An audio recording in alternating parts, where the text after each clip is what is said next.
বাংলাদেশ ও পাকিস্তানের কূটনৈতিক ও বাণিজ্যিক সম্পর্ক আগের যে কোনো সময়ের চেয়ে উষ্ণ হয়েছে। বিশেষ করে গেল বছরের আগস্টে রাজনৈতিক পট পরিবর্তনের পর দুই দেশের মধ্যে সম্পর্ক ঘনিষ্ঠ হতে শুরু করে। পাকিস্তানি সংবাদ মাধ্যম এক্সপ্রেস ট্রিবিউনের এক প্রতিবেদনে বলা হয়, শেখ হাসিনার পদত্যাগের পর বাংলাদেশ ও পাকিস্তানের মধ্যে তথ্য আদান প্রদান, কূটনৈতিক সফর এবং উচ্চ পর্যায়ের বৈঠকের পরিমাণ বেড়েছে।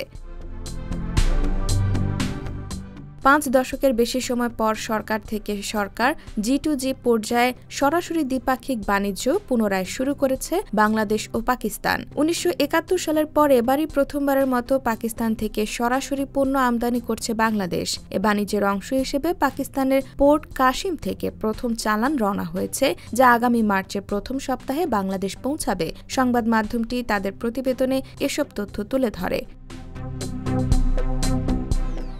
এতে বলা হয়, পোর্ট কাসিম থেকে এমভি-সিবি নামের একটি বাল্ক ক্যারিয়ার জাহাজ 26,000 টন চাল নিয়ে বাংলাদেশের উদ্দেশ্যে যাত্রা শুরু করেছে। এটি চট্টগ্রাম বন্দরে পৌঁছাবে 4 মার্চ। এর আগে চলতি ফেব্রুয়ারির শুরুতে পাকিস্তান ও বাংলাদেশের মধ্যে বাণিজ্য চুক্তি সম্পন্ন হয়। এই চুক্তির আওতায় trading corporation of Pakistan TCP থেকে মোট 50,000 টন চাল কিনছে বাংলাদেশ। দুটি ধাপে এই চাল বাংলাদেশে আসবে, যার প্রথম চালান ইতোমধ্যে পাঠানো হয়েছে এবং দ্বিতীয় চালান আগামী মাসের শুরুতে পাঠানো হবে।